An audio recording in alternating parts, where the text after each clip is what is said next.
Good morning students. Happy morning to all.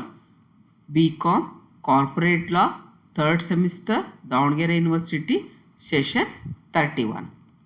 Under the session 31 module 3 managerial personnel of company topics covered removal of secretary and corporate social responsibility committee.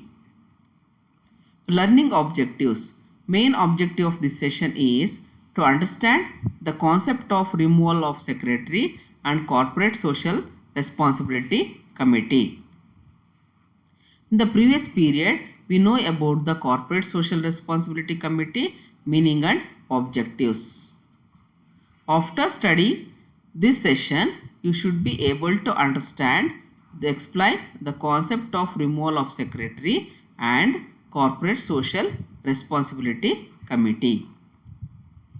Removal of secretary. A company secretary can be removed or dismissed like other employees. Since he is appointed by board, the removal can also be only by board. The removal has to be in accordance with the employment agreement. The resolution from the board would be necessary for removal. There is a need for clear and sufficient reason for removal. Principles of natural justice like odi alteram pateram and nemo justax in casca su reasoned order etc. need to be followed. A secretary appointed for a fixed period can also be removed. If a secretary resigns or is removed, the change must be filed with ROC within 30 days in e-form. Next, Corporate Social Responsibility Committee. Every company on which CSR is applicable is required to constitute a CSR committee of the board, consisting of 3 or more directors, out of which at least one director shall be an independent director. However, if a company is not required to appoint an independent director, then it shall have in 2 or more directors in the committee, consisting of 2 directors in case of a private company having only 2 directors on its board. Next, consisting of at least 2 persons in case of a foreign company, of which one person shall be its authorized person, residence in India, and another nominated by the foreign company. Next, functions of CSR committee.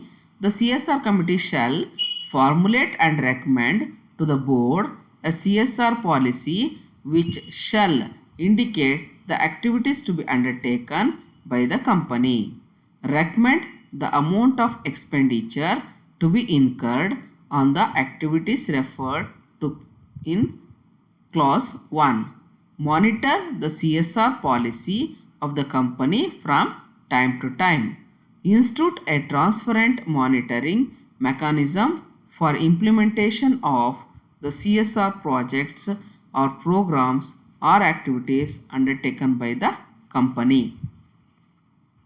Now we have to be end of this session, that is summary of the session. Today, as a key managerial person of a company at the center of the decision making process, the company secretary is in a powerful position of influence.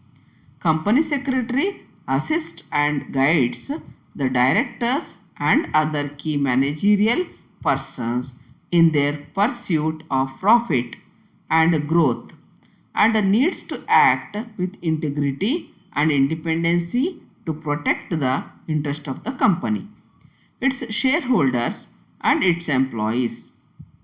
Besides, he is expected to guide management in legal matters, particularly relating to corporate laws. Today's company secretaries plays a proactive and central role in the governance of the company far behind the traditional role of a compliance officer as required by various laws. To conclude, we can say that compliance with the law is the only key to success. So this is about the summary of this session. Thank you one and all.